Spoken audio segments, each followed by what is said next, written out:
everybody, welcome to the show. Around the Nation on your TOT Nation, Jeff Waldorf here with you. Got a good show for you guys today. We will be talking about, of course, look, it's a Trump day. I'm going to be honest with you. Got a lot of Trump stories. Unfortunately, so the last couple of days, we have not had as many Trump stories, but today, unfortunately, we do. Slow news day. So we've got a couple of those. We also do have the resistance resisting so hard. I'm going to go after, of course, Chuck Schumer later on in today's show about judges. That's frustrating. And then, of course, maybe we can touch on Cuomo later today as well, and the allegations there. So it's a great article by David Sirota. Hopefully I'll be able to share that with you. So before I get into that, though, I do want to talk about the New York gubernatorial debate that happened yesterday, which was really, really nice. Super awesome, actually. Seeing Cynthia Nixon going against Andrew Cuomo. So what we have, of course, is a progressive firebrand versus somebody who actually is not at all progressive, who empowered the IDC. So that first debate, I was a little nervous seeing Cynthia Nixon out there at first, and this is my takeaway. A little nervous at first when the debate began, but then she came back incredibly strong. So she kept hitting Cuomo on the IDC, which was amazing. The IDC, of course, is basically a way for Republicans is basically empowered by Cuomo, and it allowed Republicans to basically take over the New York legislature. So, that's why there was no progressive policy that was being passed in New York, or very little progressive policy being passed in New York, is because we had the IDC. And I talked to Namiki Const about this quite some time ago. And Cuomo, of course, had empowered the IDC so that he didn't actually have to pass progressive priorities, which are incredibly popular in New York. So she kept hammering him on that and his corporate donations. And so it was an excellent debate. If you guys could probably find that still on Facebook, that's where I was able to watch it. I suggest you watch that because I think that Cynthia Nixon is going to be a very strong contender against Andrew Cuomo. So, okay. Anyway, that's my takeaway from that. Let me go here. So, now let's actually get into the show. But first, if you haven't already, please share the stream. That helps us grow, helps keep us on the air, which, as somebody pointed out earlier in the chat, I hope Jeff doesn't get laid off. Let me get something straight here. So I don't get paid by TYT, right? So they don't give me a salary. I don't have a salary that comes from them. A lot of my money comes from you guys. And the rest of it comes from advertisements played on YouTube. So YouTube ads and Patreon. That's where I get my funding source. None of that comes from Jank or TYT. So I just want to be very, very clear. So this show actually, the only way that this show would end is if I stop getting support from you guys. So that's why it's important. That's why I hate doing it, but that's why I have to ask for people to donate on Super Chat or Patreon, because that's pretty much all I get. That's what I survive on, and that's what I also build the show on. So, anyway, I just wanted to be clear on that. Okay, so let's get into the stories here. Let's start out with ridiculous Trump story number one.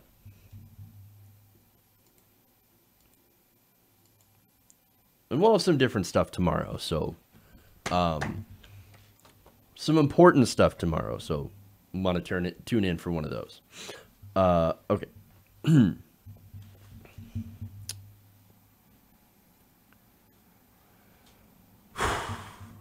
So the White House continues towards the path of implosion, as aides are now being ignored completely in favor of cable news. So this cable news, like, for example, Fox News, and then you have other non-cable news sources that he reads, things like Breitbart. But essentially, the president sits there and watches cable TV all day. In fact, according to Raw Story, the president rants against media on a nearly daily basis on Twitter. And that is absolutely true. But he also spends hours watching TV every day. And his aides say that factors heavily into his decision-making process, according to Washington Post reporter Robert Costa. Now, Costa was on Morning Joe earlier, and he told them, he said, the way that it's really described by me by a lot of Trump sources is that the president is isolated. Costa told MSNBC's Morning Joe, he's had these aides and advisors he counts on, but he's really watching television and relying on his own gut instincts.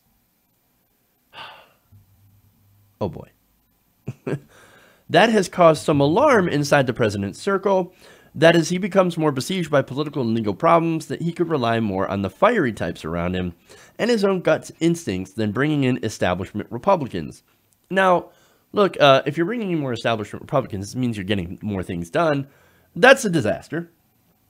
But at the same time, you let Trump do whatever he wants, there's also a good chance that that's going to end in disaster as well. So we're looking at disaster upon disaster here. That means disaster when it comes to the environment, disaster when it comes to the economy, disaster when it comes to foreign policy, disaster when it comes to anything that you can name them, immigration. So what the president does is actually really important. So if he's relying on his gut, which is a terrible thing to do when you're the most powerful person on earth, and on cable television, that does not bode well for the country. Like I told you before, he is the Fox News president. He's the TV president, right? What you see on Fox and Friends is likely what Donald Trump's going to talk about, what he's going to tweet about, and what his main concerns are going to be. And it's not just Fox and Friends. It's Tucker Carlson. It's Sean Hannity. Those are the people who are running the White House. Donald Trump is basically nothing more than a parrot for their talking points, and not a very bright one at the first. He's not very bright. Okay, he's not a smart person. He's not a very stable genius. He was never really bright in the first place. All he does is he gets his ideas from Fox News, and he is governing by what he sees on television. Disaster. There's more. Now, Costa said the Department of White House counsel Don McGahn will leave yet another empty office upstairs in the West Wing. Inside the White House, Costa said it's pretty sparse. You have Kellyanne Conway, you have John Kelly, who's been pretty beleaguered, not really political chief of staff, also perhaps looking for the exit. Sarah Huckabee Sanders has made it clear that she may not stay forever in this term. And look, when Sarah Huckabee Sanders is eyeing the door, you know you're in trouble. She probably, and this is my assumption here, but I'm assuming she hates her job. Maybe not for the reasons that you would think. But look, she probably does hate her job, and I wouldn't blame her. But I think the real canary in the coal mine here is Kellyanne Conway. If Kellyanne Conway goes, well then, okay, it's over. Now, Kellyanne Conway is not leaving. She's made that very clear. And there really hasn't been a whole lot of talk about her leaving. So John Kelly, of course, is being ignored. And so, look, the White House is a mess. It's a disaster. It's sad. Now, Ivanka, on a related note, earlier today, Trump tweeted about this, and this is related to Don McGahn. Ivanka Trump and Jared Kushner had nothing to do with the so-called pushing out of Don McGahn. The fake news media has it purposely so wrong. They love to portray chaos in the White House when they know that chaos doesn't exist, just a smooth-running machine with changing parts. Don't worry, guys. Smooth-running machine. It's a machine. I mean, if it's so smooth that Donald Trump gets up at 1 a.m. and tweets out, "No collusion, witch hunt." So smooth. It's so smooth that your aides continuously talk to the press and tell them what's actually happening, and how you basically shut yourself in your own room with your cheeseburgers and Diet Coke and sit there and watch TV all day. Smooth running machine. Disaster. Okay. So now let's go to Don McGahn. I have a correction to make on that story. Okay.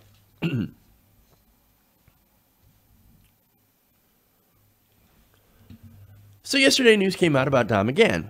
That is, of course, White House counsel. Now, Axios had reported that McGahn had planned to leave his position somewhere in sometime in the fall, following either the successful appointment of Brett Kavanaugh to the Supreme Court or the midterms. Now, I did some speculation on that, where Don McGahn was like, okay, I'm getting out of here. Time to go. I'm not really interested in defending Donald Trump against a possibility that there could be a lot of investigations launched by Democrats if they're managed to retake the House. Now, I have a bit of a correction on that. Now, I said he planned on leaving. Turns out he didn't know that he was leaving until Trump tweeted it out. Wait. Oh, this is a fascinating story. According to Washington Post reporter Bob Costa, again, the president decided to make his move on his own without talking to McGahn first.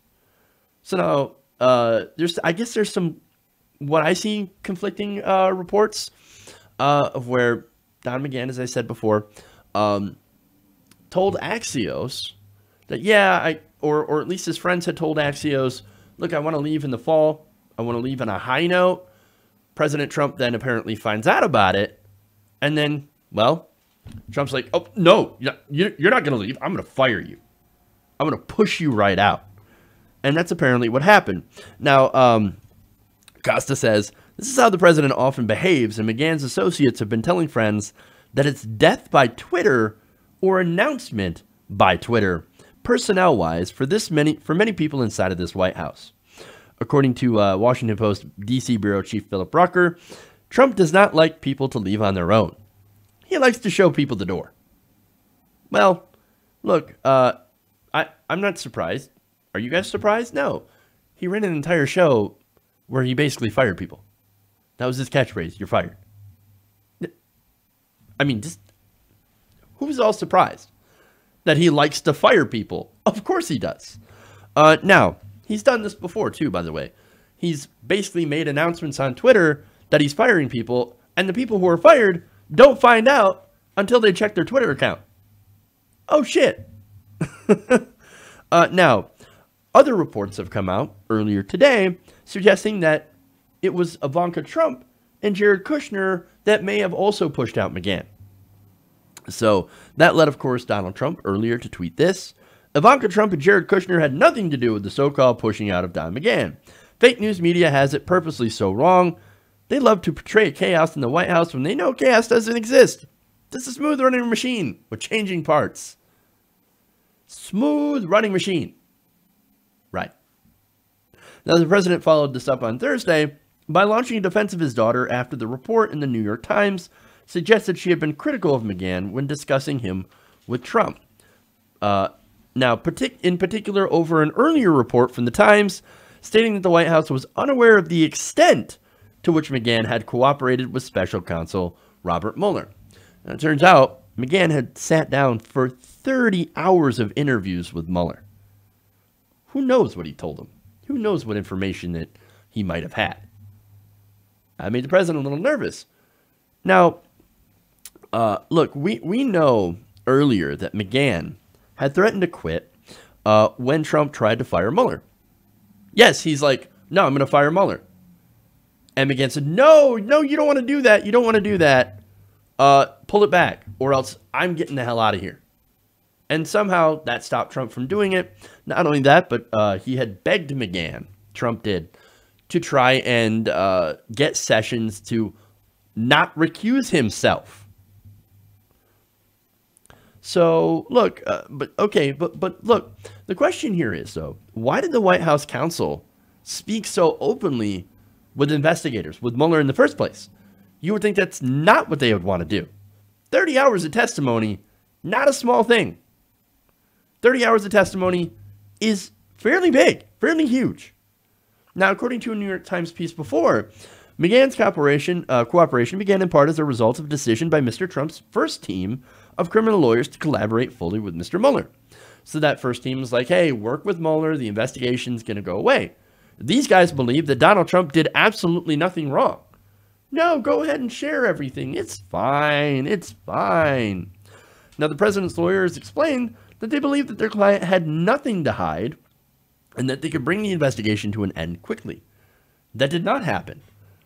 They actually believed Trump when he said, no, didn't do anything. What are you talking about? They believed him. God, they're stupid. There's more. Mr. McGahn and his lawyer, William A. Burke, could not understand why Mr. Trump was so willing to allow Mr. McGahn to speak freely to the special counsel. So that led them to think, wait a minute, what if he's allowing me to speak with Mueller because he's trying to set me up? I kid you not. They feared that Mr. Trump was setting up McGahn to take the blame for any possible illegal acts of obstruction, according to people close to him. So he and Mr. Burke devised their own strategy to do as much as possible to cooperate with Mr. Mueller to demonstrate that Mr. McGahn did nothing wrong. So this was a complete misunderstanding. Again, McGahn's not liberal. He's not a liberal guy. He helped choose some of the justices, right?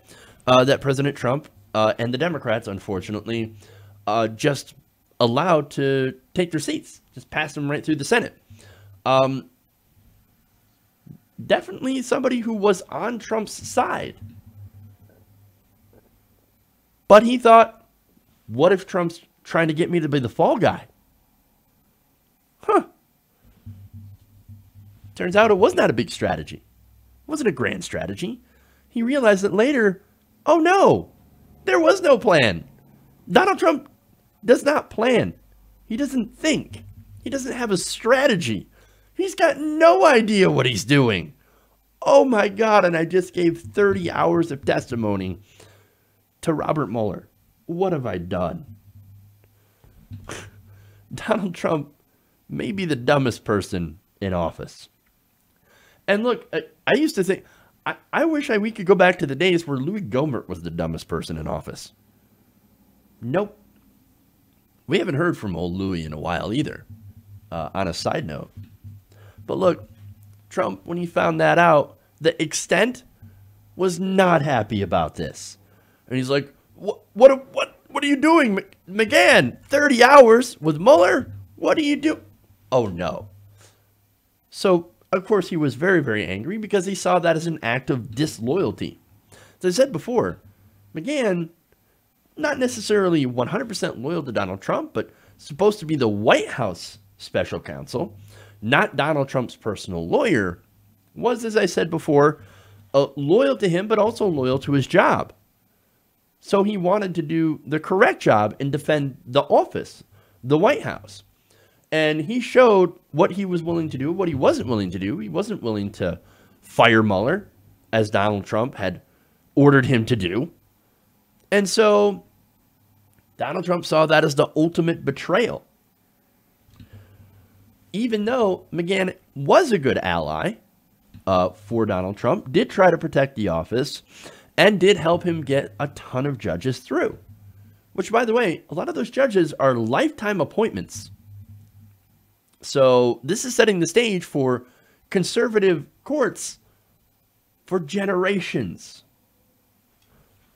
But that wasn't enough for Mr. Trump because he's not concerned about that.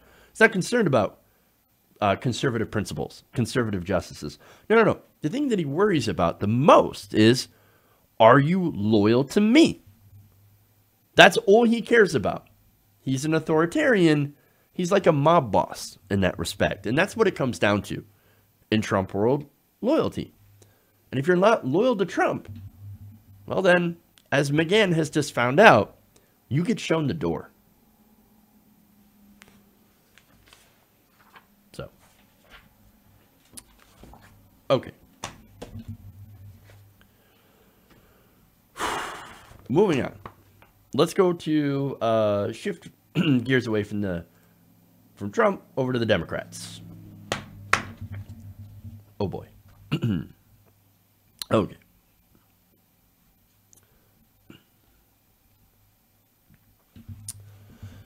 So Chuck Schumer fancies himself as part of the resistance. We're going to resist against Donald Trump. We're going to make sure that he does not ruin the country with his disastrous conservative principles.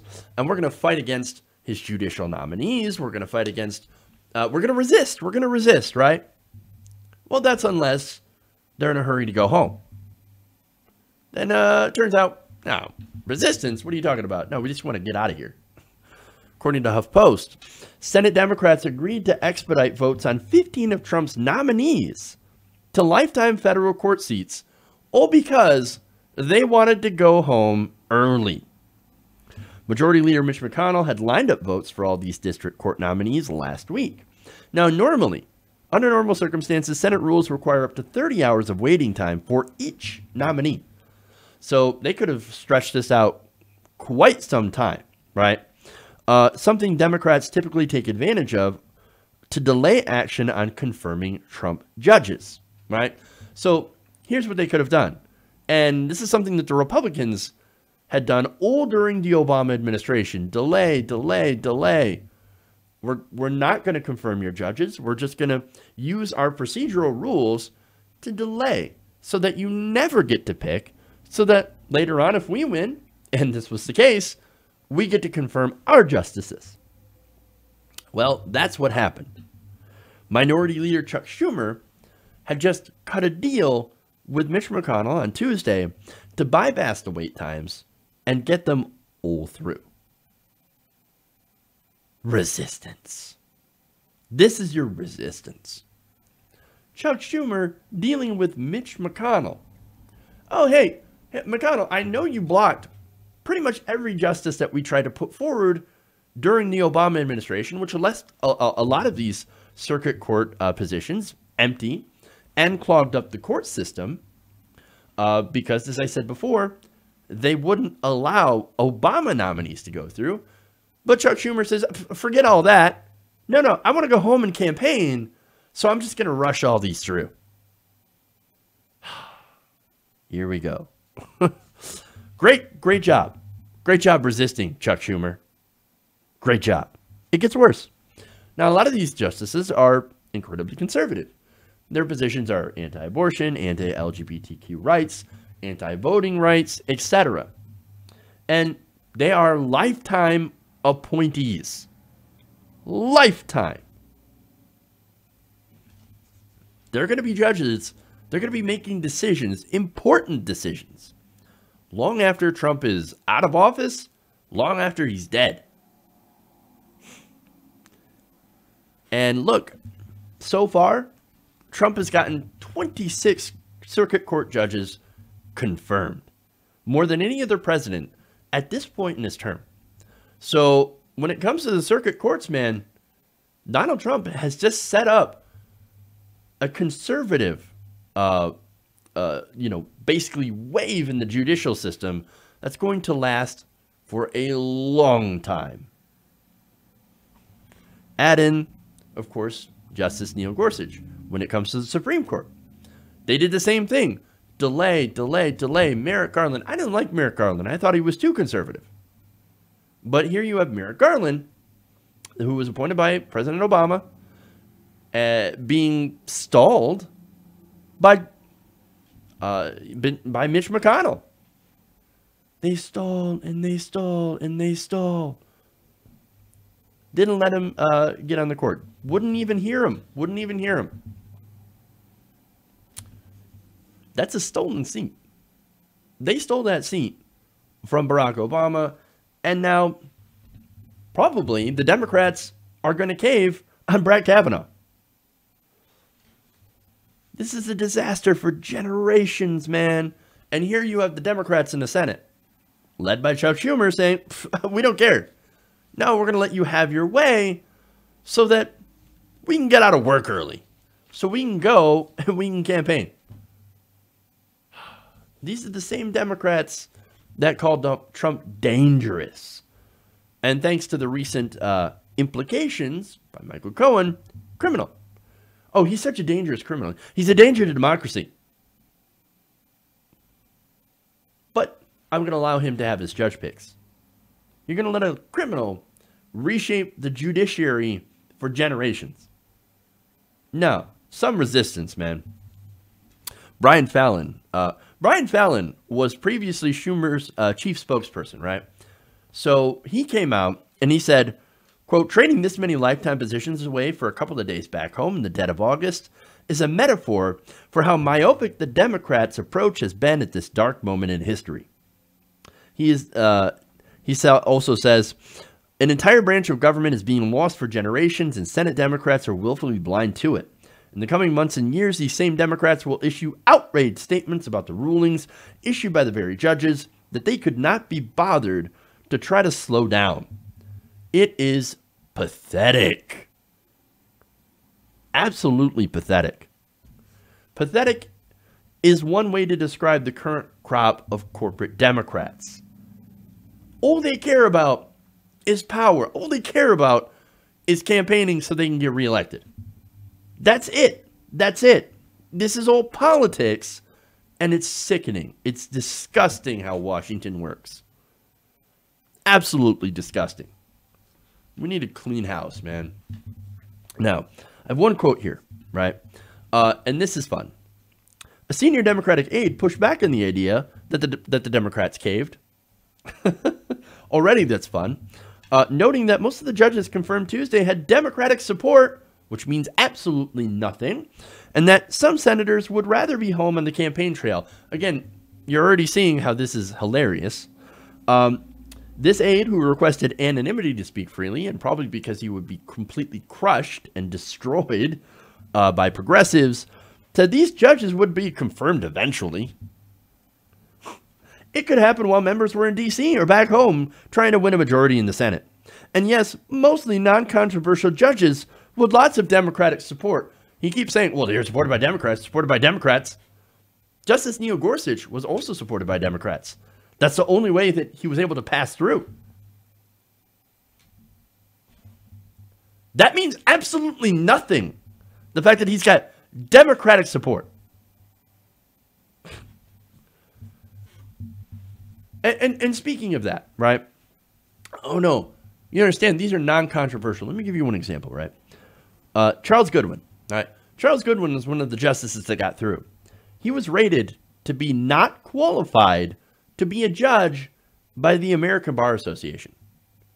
The Bar Association says, you're not qualified. We don't think you're qualified at all. Democrats go, don't care.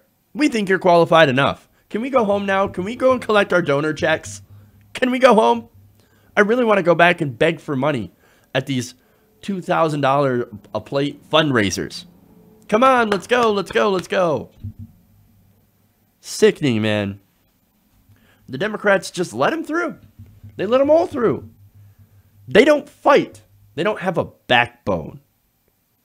And it's because, look, they're not paid to fight.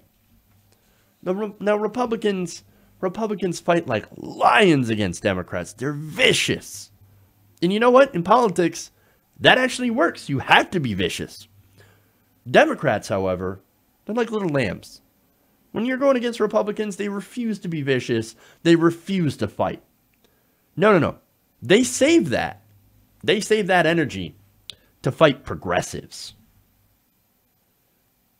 I've never seen a Democrat attack Republicans as viciously as they attack progressives. That's why we have to beat the corporate Democrats, man. Primaries. That's the only way we're going to win. The only way we're going to get rid of these guys is if you challenge them, if you challenge their power. Because if you don't, they're going to keep abusing it. And we're going to keep getting shit like this. Okay. So here's what we're going to do. We're going to take a break. We'll come back. We've got a story in the National Enquirer. That's fun. And then maybe we'll get to Andrew Cuomo. Okay. So stay right here. Please give us a like and a share. If you have any super chats, I will read them after the break. So make sure to send those now if you're going to. And we'll be right back. Around the Nation.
everybody, welcome back to the show.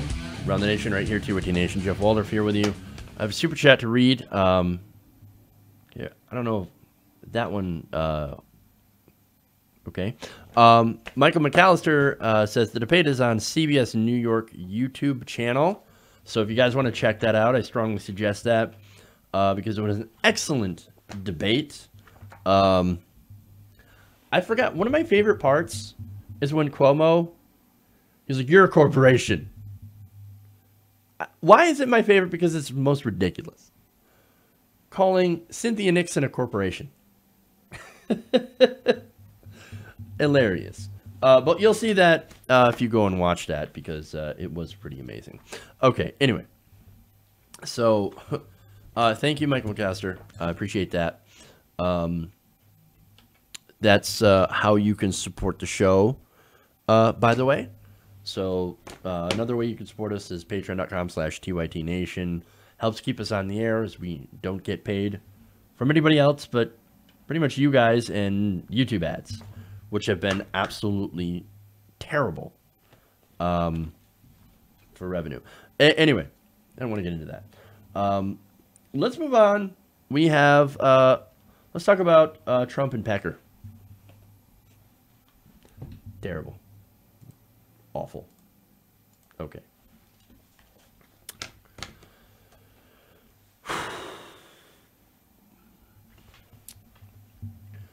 So David Pecker is a chairman of the American Media Incorporated, which runs the National Enquirer.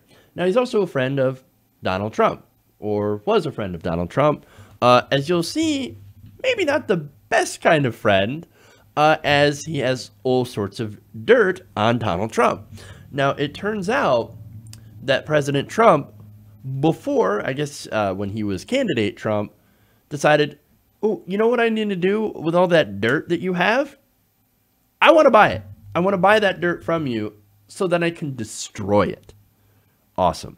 Now, according to an article in the New York Times, he and his lawyer at the time, Michael Cohen, had devised a plan to buy up all the dirt on Mr. Trump that the National Enquirer and its parent company had collected on him, dating all the way back to the 1980s.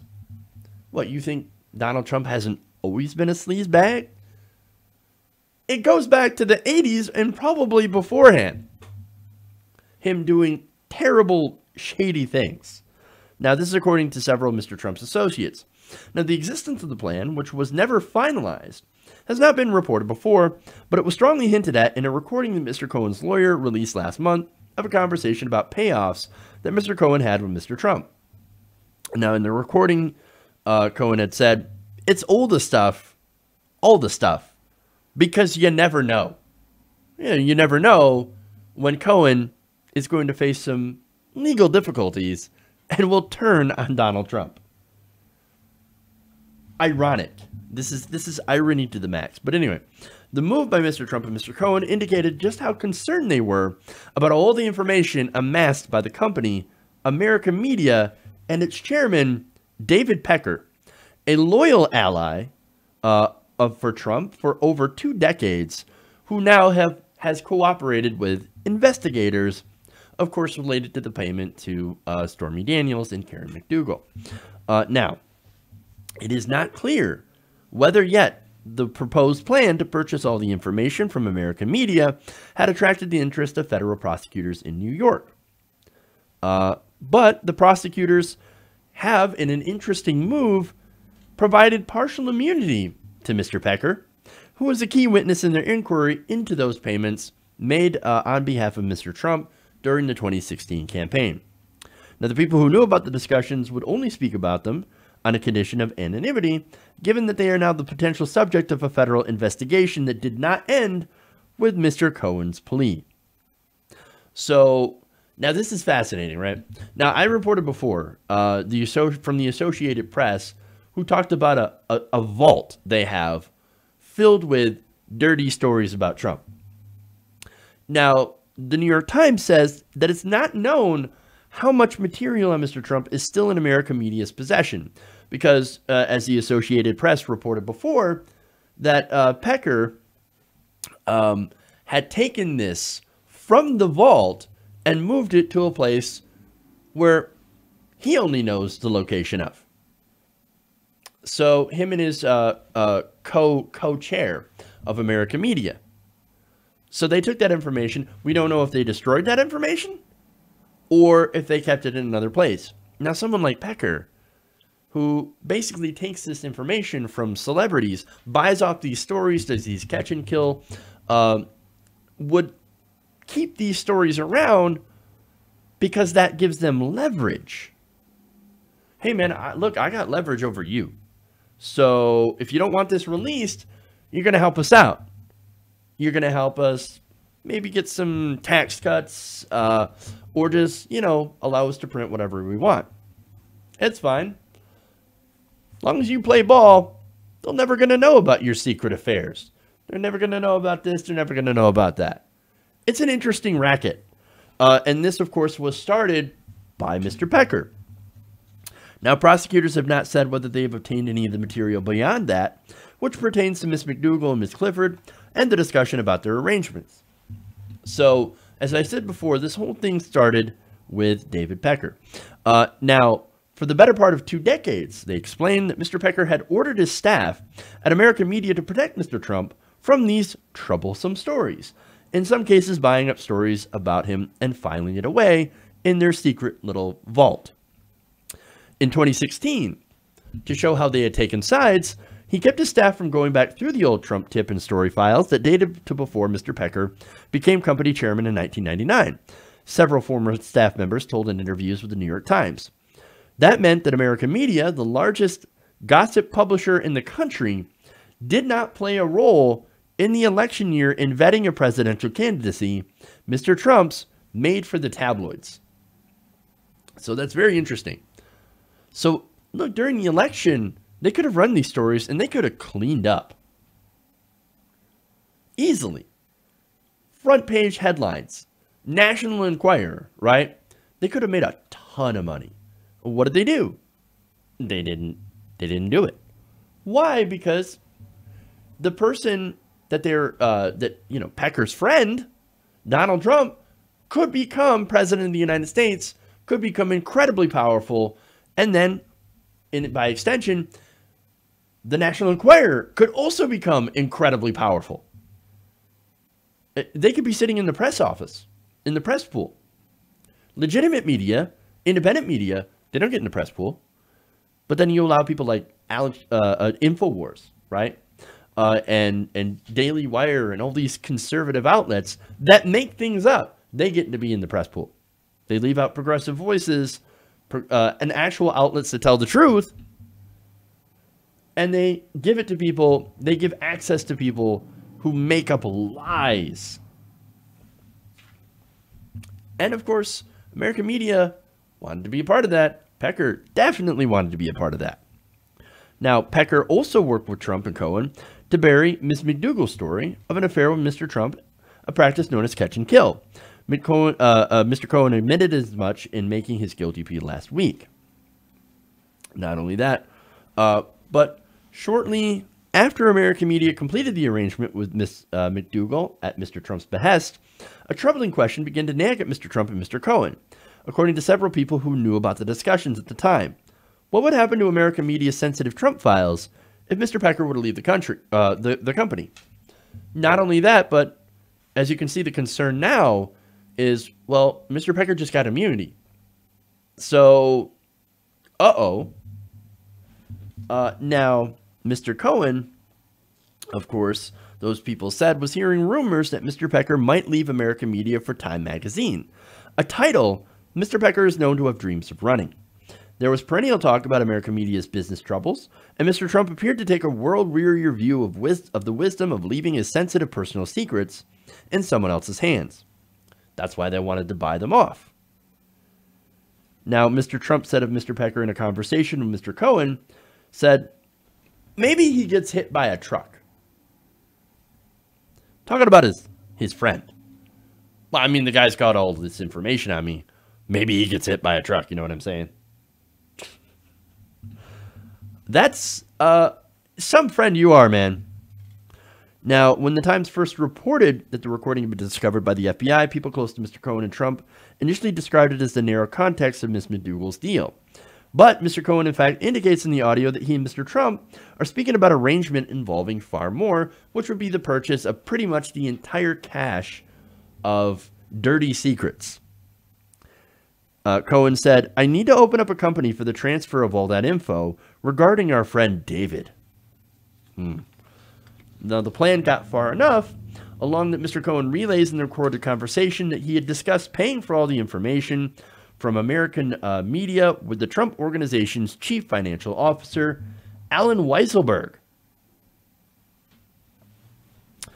He said, "I've spoken to Alan Weisselberg about how to set the whole thing up," adding that Mr. Pecker, that we'll have to pay him something.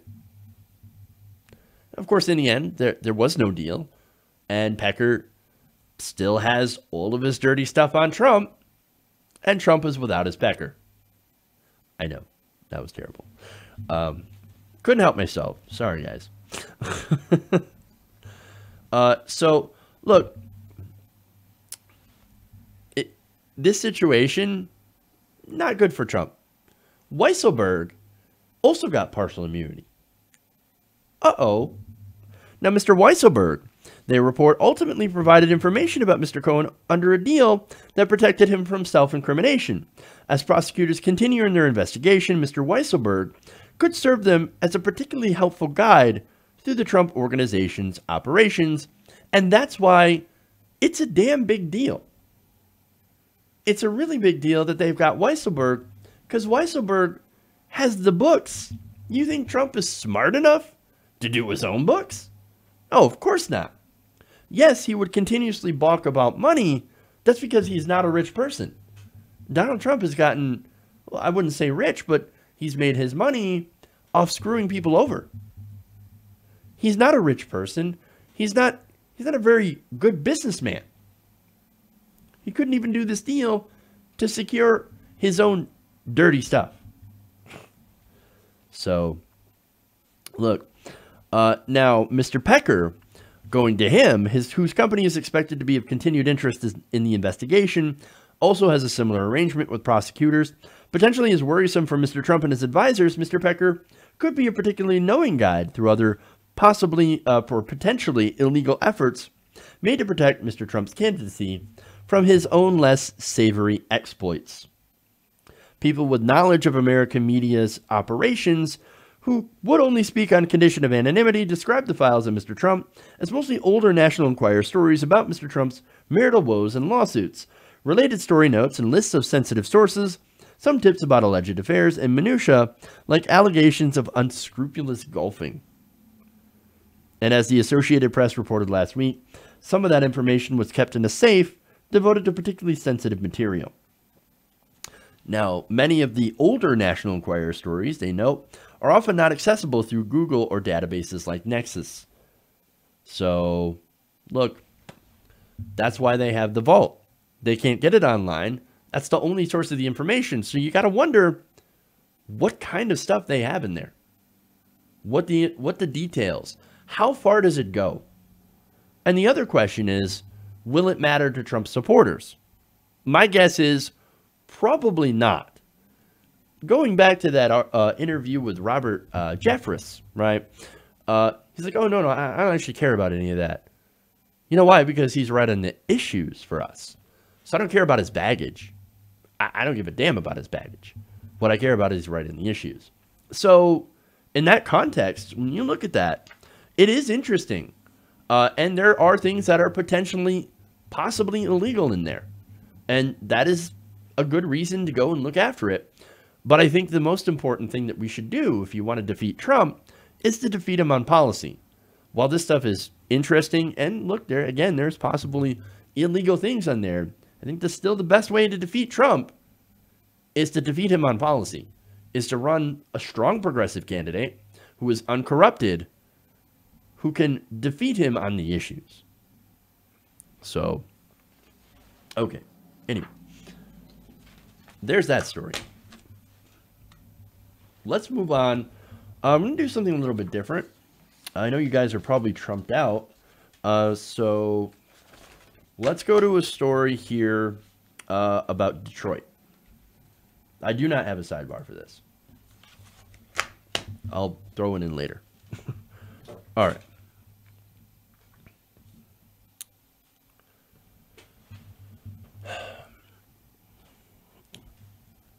So the United States is in a little bit of a lead crisis, especially here in Michigan.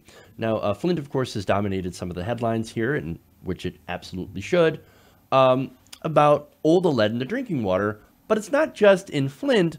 It turns out that there are many schools in Detroit that have also experienced lead, and not just lead, but also copper in their drinking water.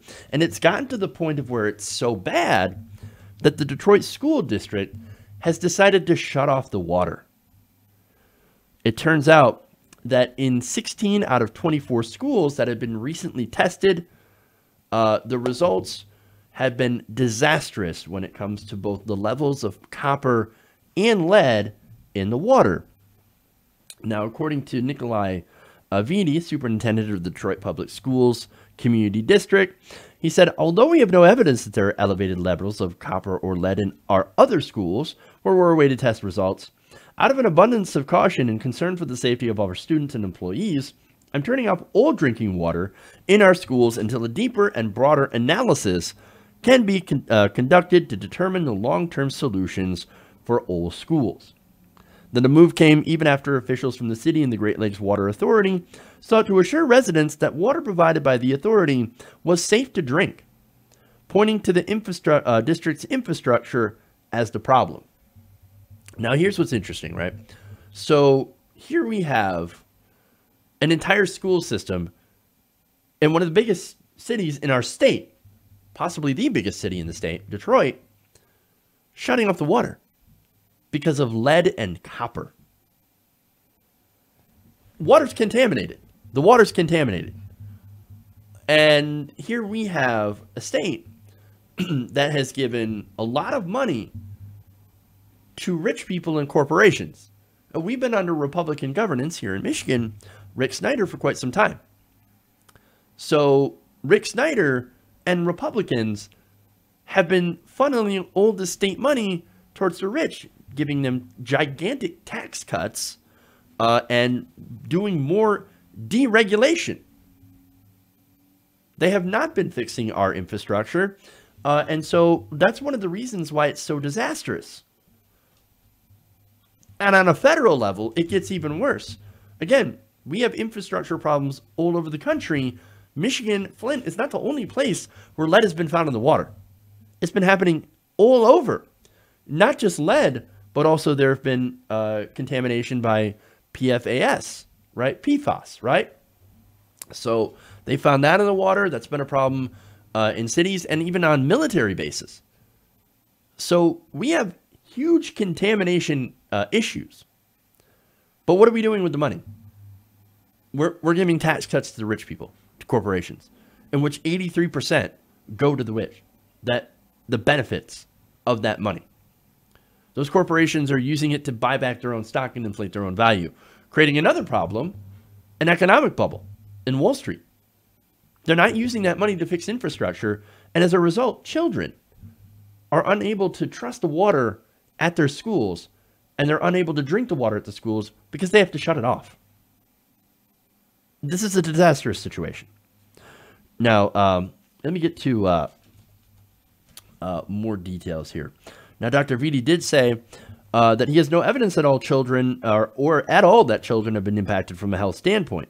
Nonetheless, they can't drink the water at school. So, again, big problem. Now, Vidi said, I'm not playing around with this. It's a safety issue. Now, the district's building problems, they say, according to the Detroit Free Press, have been a constant source of frustration for Vidi. Earlier this summer, he released details from a facilities review that found the district would need to spend $500 million now to fix the poor conditions in its schools. That price tag will rise to $1.4 billion in 5 years if the district did nothing. And unfortunately, that's exactly what we're doing. We're doing nothing. In May, Vidi said the district didn't make the right investments in facilities while it was under control of the state-appointed emergency manager from 2009 to 2016. because that emergency manager was not going to fix that. The emergency manager, their only job, other than usurping democracy, was to cut the budget. Not to help the schools, not to make sure there's clean water, not to make good investments, but basically to cut any what they considered excess waste from the budget. That would mean making sure to them that schools have good drinking water, that residents have good drinking water. Not a concern for us. All our concern is, how do we cut the budget so that Lansing can funnel more money to rich people? That's what this is about. And in fact, Vitti said back then, it's sending the message to students. I think this is a quote from back in 2017. Parents and employees that we really don't care about public education in Detroit, that we allow for second-class citizenry in Detroit, and that hurts my heart, and it angers me, and it frustrates me that I can't fix it now. So this guy actually does care. In fact, he took immediate action to turn off that water as soon as the results showed that there was lead and copper in the water. I don't want the students drinking that. Well, I actually care about these students, unlike people in Washington, unlike people in Lansing. We actually care about these kids. And look, you can easily bring race into this because, look, Detroit is majority black. Flint, majority black, right? So is there any other explanation that you need to explain why this is happening? Why this continues to happen? It happens in poorer areas. It happens in areas that are majority minority. It's because they don't care. You think this would happen in a wealthier district? No, of course not. It only happens, strangely enough, when there's a lot of minorities and there's a lot of poor people. Amazing how that works. So this is what we've got going on, okay? We have people that are not having good and safe drinking water or drinking water at all. In fact, they have, look, they're dealing with bad infrastructure. They're dealing with poisoned water. Is there any reason why they should be paying the water bill at this point? Really? Is there any reason? Shit, is there any reason they should be paying taxes? Because what's their tax money going for? Their tax money is not going for their own schools. It's supposed to be that they pay money, that they pay their water bills, and they pay their taxes so that money can be reinvested in the community. That's not what's happening. It's going to the corporations. It's going to the rich. Is there any reason why you should be paying taxes at this point if you're living in one of these areas? Now, of course, I want people to pay their taxes, but I want that money to be actually invested in the people. And this is the problem. It's not. It's just not. And so, look, the only thing that I can say that we can do is we can start actually getting involved in the political process and electing people who will represent us. Because right now, Lansing doesn't. Lansing doesn't represent the people in Detroit. The representatives that are in Lansing. They don't, the people in power do not represent regular people. We need to change that. And it's much easier in state elections to go and do that than it is in national elections. So we should focus on that first and change the system, because there is absolutely no reason that in the wealthiest country in the world that we should have schools that are not only falling apart, but no longer have safe drinking water, and entire communities that don't have safe drinking water. What kind of country is this if we don't allow our children to have the basics? Okay. Okay. That's all I got for you guys today. Or I should say, that's all I'm going to do for you guys today. We'll come back. We'll have a better, good show tomorrow. Non-Trump stories, I promise. So We're going to have some important stuff, so make sure to send in what you'd like us to cover. Twitter account at TYT Nations or at Jeff's Politics, so we can do that. So we'll have non-Trump Friday just for you guys. All right, so that said, thanks. Appreciate it. Thank you for the super chats earlier in the show. I appreciate that. If you want to support us, patreon.com/TYT Nation. All right. Thank you guys. Love you. And remember, change begins with you. Good night, TYT Nation. We'll see you guys tomorrow.